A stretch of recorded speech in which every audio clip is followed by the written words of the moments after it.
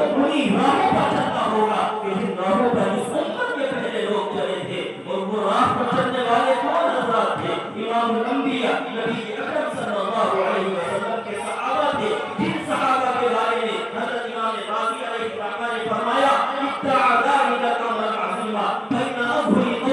کہ اللہ کے رسول صلی اللہ علیہ وسلم نے نبوت کا دعویٰ ایسی قوم نے کیا تھا لا کتاب لہم ولا حکمت معہم، جن کے پاس کوئی کتاب نہیں تھی، کوئی تعلیم نہیں تھی، جن پر کوئی حکومت کرنے کو تیار نہیں تھا۔